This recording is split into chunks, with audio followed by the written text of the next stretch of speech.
talking on amblyopia treatment in adults, how it's made possible. So we'll discuss all the possible options for them.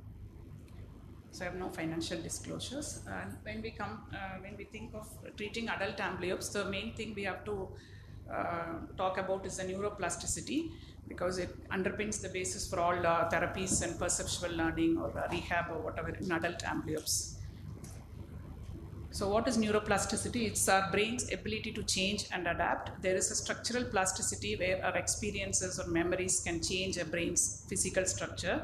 And there is a functional plasticity where during repeated tasks or therapies, the brain functions move from a damaged area to an undamaged area. And earlier, as we all know, the neuroplasticity was limited to within the critical period of visual development, which was from birth to 8 years of age. And so the therapies for amblyopia was only limited to children. And when we see an adult amblyope, we didn't have any other options except telling them it's like the prognosis is not so good. But with advanced neuro researchers, sciences, there are a lot of newer insights, and it's proved that neuroplasticity does extend beyond critical visual period, and we can rewire the brain with all the possible options. So then came the advanced new technologies, and newer vision therapies came into. These newer vision therapies, as my earlier speakers were talking, were based on two learning concepts. One is the perceptual learning and dichoptic anti-suppression training. So perceptual visual learning is nothing but if we repeatedly practice a challenging visual task, it can lead to substantial and enduring improvements in the visual performance over time. And it reflects our learning and plasticity in the visual system as well as a network of neuronal connections. So dichoptic anti-suppression training, which was extensively covered by Dr. Murali, it's a new therapeutic approach which employs simultaneous and separate stimulation of both eyes, and it's called as dichoptic. It's done with anaglyph glasses, where the contrast for the good eye is reduced. And it aims as a balance with the amblyopic eye. So this is based on the binocular theory that amblyopia is a binocular interaction, and suppression is a key element in the amblyopic eye.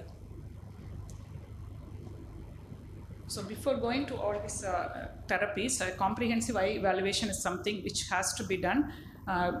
Visual acuity or refraction, a complete optical correction has to be given, and contrast sensitivity, of course, we can assess with Pelly-Robinson or any other methods we have, and a complete motor and sensory evaluation with an ear stereopsis, and slit lamp examination to rule out all the anterior segment and fundus pathologies. And as Dr. Murali was telling, foveal fixation is something which is mandatory for some binocular vision therapies. So we have, just remember, we have to correct any manifest strabismus or any other factors which when there is no foveal fixation, it can be done either with visuoscope or with OCT. OCT will also guide us. Some therapy like perceptual learning, it works for some organic amblyopes. We can at least give a try for them. So in such cases, OCT will help us to assess how much the ganglion cell layer losses. And even if they have some amount of foveal fixation, we can give a trial of this therapy. So diopsis is another supplementary tool which we can use to assess the visual pathways and to assess the prognosis and for the follow-up of the patient.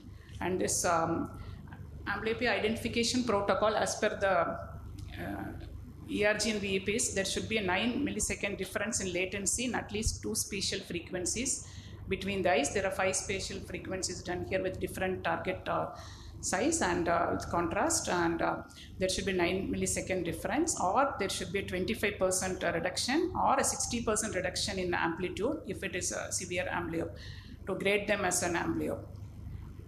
So this is one of my patient with a left eye. She had a post-cataract surgery, and she had a left eye sensory deprivation amblyopia, and you can see her ERG that it's showing a 9 millisecond difference in latency and a 25 to 30% reduction in amplitude in 2 spatial frequencies.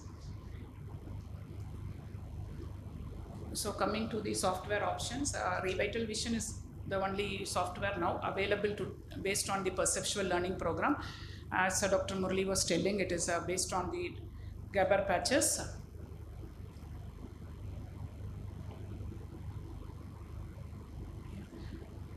So it's based on the Gabor patches, where various difficulty tasks are given based on a single triple image, and they have a target Gabor image with a flanker, and the patient is made to play. As he was telling, it can be done both usually it is done monocularly by patching one eye, but sometimes it does work in binocular viewing conditions also. But usually perceptual learning is done with patching of the good eye, and the patient is made to play the tasks. And as the threshold levels increase, they are giving a challenging task to improve their threshold. So I had done a case study with 10 patients with the age group of 18 to 52, and most of them were functional amblyopes, but there were 3 organic amblyopes also. The prerequisites for therapy were done, and a few completed the therapy, and few are ongoing. So Revital Vision says that at least a minimum 40 session therapy has to be done within a period of 3 months. And it can be customized, or the sessions can be increased as per the needs. So the best-corrected visual acuity was assessed with Snellen and Logmar, and stereopsis with the TNO test ran out for a year was done, and these were the pre and post therapy results. And contrast sensitivity was assessed using a Pelly-Robinson chart, and the last 2 patients are still ongoing the therapy. I had done Revital therapy for 3 patients, organic amblyopes, a 53-year-old female who had a macular dystrophy with a 6/60 vision in both eyes, but her post-therapy, her vision in right eye improved by 1 line, because in that eye she had a less amount of this severity of the problem. So my case 2 was a 40-year-old male. He had a toxo scar, and his visual acuity with 618 in right eye and 624 parts in the left eye. And this patient was keen in giving a try of Revital therapy, and he's completed 40 sessions. He's yet to come for follow-up. This case 3 is again another interesting case, and mine being a glaucoma center too. We have a 19-year-old who has been operated and soon after birth for congenital glaucoma, but she has lost 1 eye. She's a 1-eyed patient with 5/60 vision in the left eye, and she was also keen in giving it a try. We have advised Revital therapy, but we have also explained to her the pros and cons and the prognosis part. And she's still on the therapy. The only thing which we found in this patient is she's not able to move to the next level of difficulty task because of her vision, and she's still undergoing the therapy. Maybe we have to wait and watch.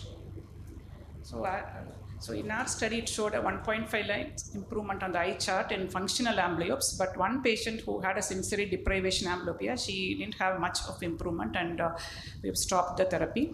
Contrast sensitivity in our study group showed improvement in few cases, but stereopsis did not show any significant improvement with Revital Vision. As per the Revital Vision clinical studies, they have demonstrated that the vision improvement gained with 20 hours of this therapy was equivalent to 500 hours of patching in children, and the average improvement is 2.5 lines on the eye chart and 100% in contrast sensitivity. And they also claim it improves stereo and binocular functions. We have to, since our sample size is too small, we have to do studies with a larger sample size to come to a concrete conclusion. So the other option, as Dr. Kaushik was discussing, this ViswaPrime is a software which is based on dichoptic anti-suppression training done by Shankara eye team, and they have a lot of this professional and a home-based edition, and it has a lot of programs like anti-suppression program, stereopsis program, monocular and binocular field of vision, monocular therapy, accommodation, and so on.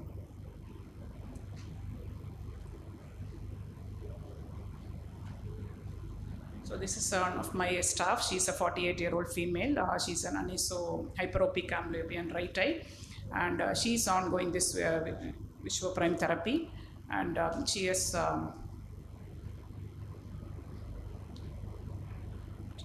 she's completed 2 weeks of therapy, and she's still continuing. She has these are the programs which are available, and there are a lot of games like this, monocular, and she's playing the therapy in it's a professional edition of it in our hospital, and she's much happy because she's shown one line of improvement in 2 weeks, and she's still continuing the therapy. My case 2 is a 17-year-old female, anisomyopic amblyopia and right eye, high myopic with CL. Her vision was 6/36, and right eye suppression was there with a gross stereopsis. She's also undergoing the Vishuaprime therapy, and she has completed 10 sessions and shows a little bit of improvement. Anyway, she's still continuing the therapy. Binox is another new generation. It's a cloud-based software. It's a user-friendly software, and it can be used both as a clinic or home-based option. It's again based on, as Dr. Murali was telling, it's based on the principle of dichoptic therapy, and the patient is made to play games on a software with both eyes open and wearing anaglyph glasses for the binocularity. And pharmacological, just a word to mention, there are a lot of studies on oral levodopa and carbidopa, citicoline. Sometimes these can be combined with all these newer vision therapies, but we have to see what the results are. The future insights are the transcranial stimulation, which is a non-invasive stimulation where the electromagnetic coil is placed against the scalp, creates a magnetic field, and it stimulates certain areas of the brain. This is something which is is going to come in the future. So the take-home message will be use of new technology and understanding of the neural basis of amblyopia promises better cures for adult amblyopes, but there is a lot of things which we have to explore. Still, it's going on, and this software-based therapies we have to see how it works, and I think we have to customize for each patient. And prior to administering these therapies, the most important is we have to tell the pros and cons for this patient and what to expect from this and what not to expect, and we have to take the guidelines and what are the possible for Indian scenarios how it works, because as my previous speakers were telling, there is a cost effectiveness, everything has to be discussed before taking these therapies. Thank you. Thanks for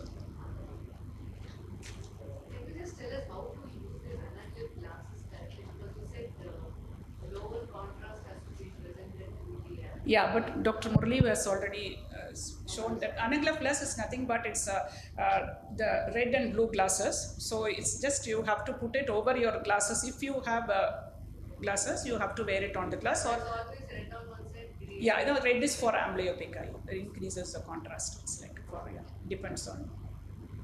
And adjusting the contrast for that, you would Yeah, that adjusting the contrast is not done on the glasses, but these people, they actually while installing, they take the visual acuity, all these things, and then they get a request, and then they install the software as per for each patient. Yes, it is done.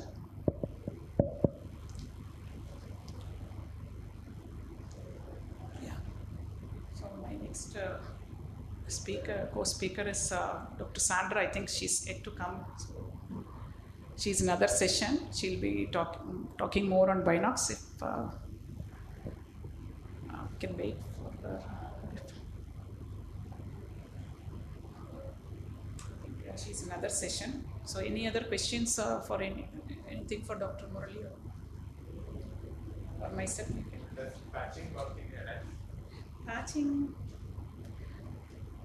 No, patching again, no, we have not tried patching in combination with all these things. Patching, as we all know, it is, we have to, it's like, it has its own limitations, and it is like boring for the kids and even for the adults. I think we should go for this software based therapy. This Gabber patch is something which is done with patching also. So I think the difficulty task can be adjusted according to the visual threshold, and that will be something very useful for training our brain neuroplasticity. As our threshold increases, the task, the challenging tasks get more difficult. So I think it's a better way to treat adult amblyops. What the cost of the software, the cost to the patient per session? Yeah, different for revital vision you're asking? Yeah, for the basic Basic, no, each software has their own thing. That's a Vishwa Prime and Binox. They also have some professional edition where you can install in the hospital with maybe a minimum cost. So you can give. What is the price for each type? Because if you are saying it's expensive, what is the Yeah, thousands, lakhs? no, it is in thousands. It's in thousands, but for it's somewhere around 20,000 or for each patient, somewhere around that softwares. Yeah. For the 40 sessions, they usually give for 40 sessions or Vishwa Prime, as Dr. Kaushik was telling, they give for 4 months. They just give for 30 minutes a day. They give like credit points, which is like 4,500 minutes. It comes to somewhere for close to 4 months. Somebody is billing for the session, not for the software. The company, actually, we hospitals, we have to get it from the company and we actually give it to Once we, what is the purchase cost of the software and what is the cost for each session that we give to the patient? No, it's not for each session. You get, if we get a software, they give credit points. Once you get, you install it, it will be lasting for 40 sessions like that. It's not for each session we are giving. It's for the total number of sessions. It comes somewhere around 20,000, something like that should be. Binox actually to the hospital it is 13,400. Yeah, 13,400 something to the hospital. Yes. And then anything extra we need to pay per session. You need to have a LCD computer. You need to have a The basic requirement, yeah, you should. All these are computer-based therapies. We need a 16-inch minimum screen to play. All this, yeah. So it comes somewhere around 13.5, and Revital comes somewhere around 17,000, and Vishwa Prime somewhere around 15,000. Is there any recurring expense also by the software? No, the software is. This is like the patient. Cloud-based. Yeah, it's a cloud-based. Yeah. So you don't have to purchase any equipment. It's a rent. No, what I'm saying is we need to, once you get to pay the 17, we need to pay per patient anything to the software. No, this 17 and 15, what we're talking is a license for each patient. You are getting a license for each patient. That's the cost for which we are getting, and we can, of course, maybe we can. You have the license. You can pay. Yeah, each license is for that patient, one patient. But there is a professional edition in Vishwa Prime and all, like it might work out. If the patient is somewhere nearby, you can call them every day, and then it can be done as a office-based therapy. There we can cut down the cost for the patient, as well as we can give multiple therapies with that. Time restriction for a patient it usually restricts to 20 to 30 minutes. 30 minutes per day. Yeah, 20 to 30. No, that is for 1 month. They give the license, which is Sunday off. And if you want for Binox, you can give a complimentary extension of 1 more month. That is Yeah, they do give, even Revital therapy, they do give us a complimentary session, 10 sessions or so. They do give that. The VR headset which I showed, it is only the headset and the software. It costs you 1.38 lakhs for 1 year. So, and then you have to bill the patient and you have to recover the cost. But this Revital is a US-based software, so there is one limitation with that. Right now, they are not. They are coming up with the annual licenses. They are Revital says that we have to get an annual license. It's a huge cost we have to pay, and then we have to get it for a year or so. They are not. I think they are going to stop their individual licenses. And this Binox, which license they are selling for 30,400 or something, it is only valid in India. So if you have a patient who visits, Yeah, it's only valid. Yes. So the minute you cross Indian border, Yeah. it will stop working. Yes, if it's in Singapore or somewhere, we have to. Yeah, it's. $1,000 Yeah. for overseas. It's there. Yeah, that's huge for a patient whom we see and they go back to. Cross the overseas, then it's a huge cost. Yes. That's what I was saying. I mean, the other IT patients, they keep saying that this is prohibitively expensive, whereas the apps that are available in Play Store, they are much more complex. And even if they charge, it's for a lifetime license. Yeah, I think that should for our scenarios. Yeah, that